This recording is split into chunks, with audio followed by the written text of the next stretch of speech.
like to welcome you back to another episode of How to Paint Like a Feminist. I'd like to go ahead and open up today's episode with a way that we haven't really gone before, and that's to go ahead and start with a little prayer. So if you could if you're watching here, just bow your head and let's go ahead and do this together. Dear non-gendered Heavenly Father, Mother, Sister, Brother, or whatever gender he identifies as or she identifies as, or non-sexual, asexual, pansexual being that does or does not exist identifies as or chooses not to identify as. I forgot what I was going to pray about, but amen and a women and a moron. And if this is your first time joining us, I'd like to invite you to pull up a chair that somebody probably stole out of the Capitol building and go ahead and have a little sit-a-roo while we go ahead and learn how to paint like a protester today. This episode is brought to you by Big Daddy Unlimited. Make sure you sign up at the link down below. Using code BURK will save you some little moolah. And yes, Joe Biden is about to be the next president, so if you're needing ammunition supplies or weapons or anything such as that, get it at the link below. Signing up for 99 cents for starters, only $10 a month after that, gets you access to amazing things that liberals right now really don't want you to have. So tell them I sent you. It won't really do any good because there's nobody listening. But anyway, check them down below. And a big thank you to Big Daddy Unlimited for sponsoring this episode. Let's get started. So I'm going to have my handy-dandy producer go ahead and run the colors along the bottom of the screen there. We're going to start off with Rhino Red, and then we're going to throw out some backstabbing blue. Oh, that feels amazing. And then finally, we're going to top it off with our favorite color, orange. For even through all this, with the results being as they are, aren't you glad that Hillary still ain't our president? That joke is never going to get old. As you can see, I've went ahead and coated my entire canvas in some liquid white privilege because, as you already know, it's going to be the liquid white privilege that takes all of the blame and none of the credit for having the base of this painting. So we're going to start with that, and as you can also see, I've turned my painting horizontal, kind of like how Kamala got to where she is today. But what horizontal really apply to being on one's knees? Doesn't matter. So we're going to go ahead and start off with some Rhino Red here. There we go, just a little bit. We don't need a lot today, because I mean, even though that we don't have to use a lot, just a little bit. We're going to smear it around by using our little fan brush, because we're going to fan the flames of rhinoism. There's a lot of rhinos out there today, ladies and gentlemen. It's almost like going on a Serengeti safari. Look at all those rhinos just standing around, turning their backs. It's just really interesting to see that. So once we've got our Rhino Red mixed up here, we're going to go ahead and apply it to our base of liquid white privilege. So we're just going to come in and we're going to look at a straight, steady line here. Just a nice, straight, steady line, starting at the edge. And just bring it on over. Nothing special. It's kind of like you can see where the Rhino Red starts here and how it continues to go. And it's almost like it's never going to change its direction, and it's most certainly never going to change its colors. That would be physically impossible, because once you're a rhino, you're always a rhino. Hold on. Excuse me, I gotta sneeze. McCain! McConnell! Oh, excuse me, I don't know where that came from, but I suddenly feel a lot better and slightly betrayed. Weird. So we're gonna make sure that we keep that line nice and steady across the painting here. We're gonna make it a little thick though, because you know, rhinos are a little thick in the head as well. You know, they have some very thick heads. They don't seem to understand what it means to stand for freedom and liberty, but instead stay affiliated to party beliefs, because that's what we do. We're sheep now. It's almost like we're seeing the transition of rhinos turning into sheep. That's incredible to me. You gotta love rhinos out there, kind of like when you're dependent upon to stand for what actual liberty is and to question the authenticity of an election. You just you roll over and you turn your back on the very idea or the premise of saying, hey, why don't we push pause for a second and see if this is worth investigating? Kind of like how the left did for Trump for 4 years with Russian collusion. But we can't do that for an election, because apparently it was the most secure election in the history of elections, yet we saw multiple people receiving ballots for dead relatives that haven't been alive for 20, 30 years. But again, that's another painting we need to do on how to paint like a Democrat. You go to the cemeteries and you vote there. That's the only way to win. All right, so next we're gonna go ahead and use some backstabbing blue here. We're gonna just smear it all over there. A lot of backstabbing going on here. We're gonna go ahead and take this backstabbing blue, and we're gonna start below the red here. We're just gonna kind of mix it up. Don't let it connect. There's gonna be slight separation there. That's what's gonna make you a good artist right there. Don't you just kind of love the idea of how once Congress is convened, Nancy Pelosi gets up there, and the first pressing issue that they want to bring before Congress is saying that we need to pass legislation in the House of Representatives that prevents anybody from using gender-specific language.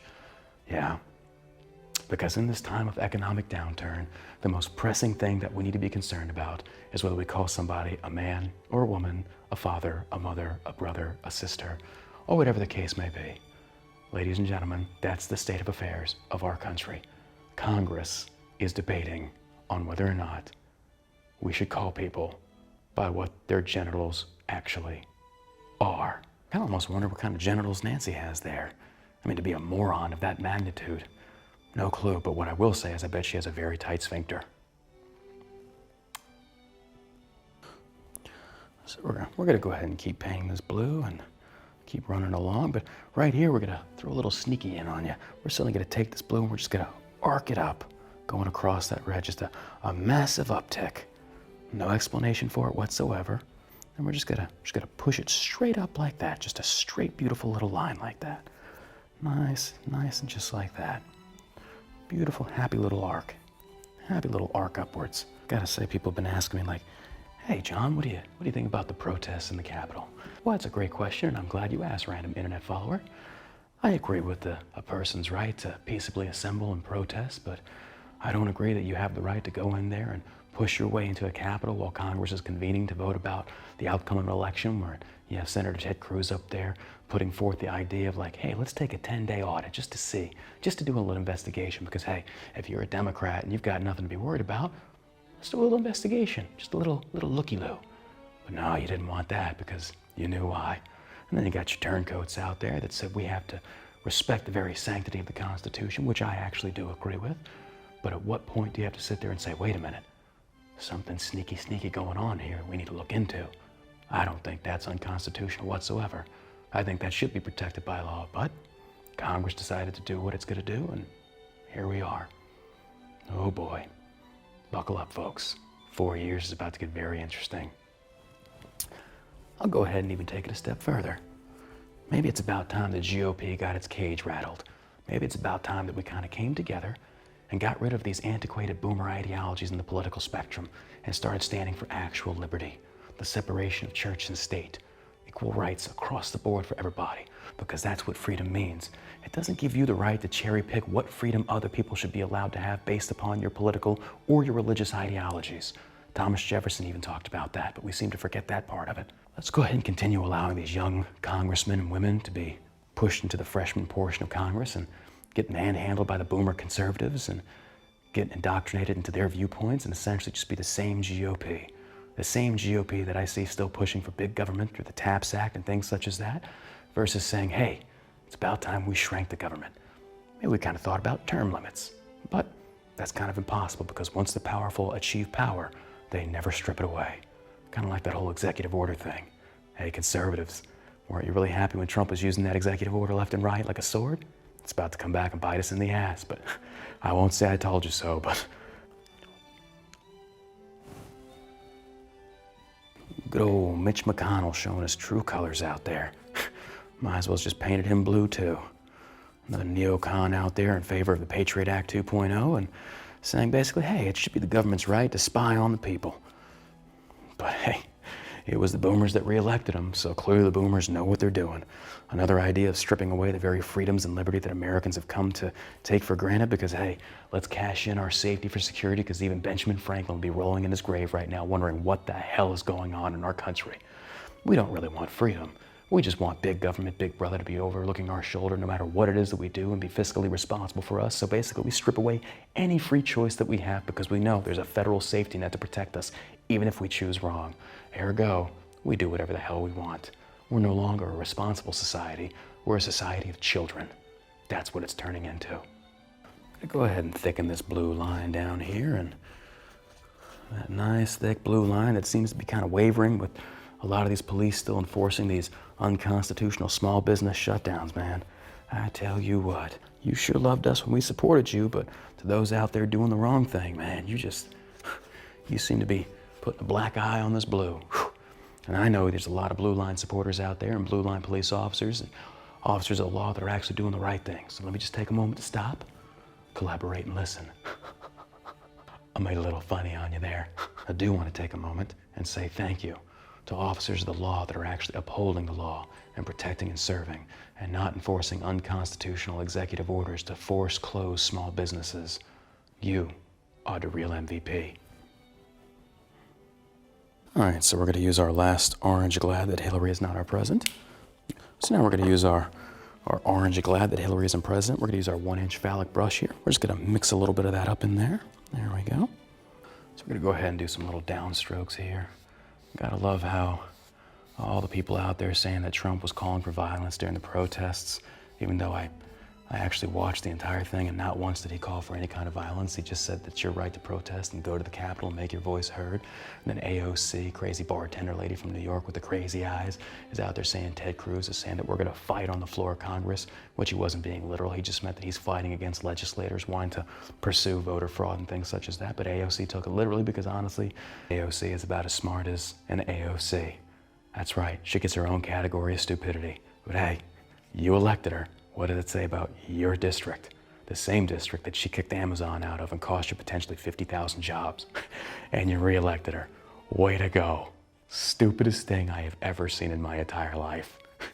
It's AOC stupid. I know a stupid thing or two because I've seen a stupid thing or two. Mainly AOC. But I do love how they were saying that Trump was calling for violence, yet you got statements being made saying, I don't know why there aren't massive uprisings across the country. Maybe there will be. Well, that's from old Pelosi herself. And nobody said anything about her calling for massive uprisings. Moving on. What about that other crazy lady? Talked about, hey, if you see him in the streets, push back. And she meant literally, Maxine Waters. That's right, the saloon hooker dress lady. Nobody said anything about that. Weird. And we're gonna do the final one here. And then the other statement saying protesters should not let up. And the other one saying protests should be made to make other people feel uncomfortable. Kamala Harris and AOC from them directly. So you don't get to pick and choose when you call for violence and then condemn Trump when he never actually called for it. Protest is covered under the First Amendment. You weren't calling for protests. You were calling for insurrection. The very same thing you're accusing Trump of and his followers, which, by the way, those same protesters, interestingly enough, through facial recognition, many of them, one of them in particular, was a BLM protester. Interesting how that works. So if you're going to demonize an entire group of people that are comprised of Antifa and BLM protesters hidden, maybe you should condemn them all. It's proof, it's true, but you're going to deny it because it goes against your narrative and you're not about truth and facts. You're about a biased, slanted opinion to make the other party look bad. Both sides are guilty of this. Let's go ahead and finish this letter off here with that nice big blue D. Whew. Nice blue.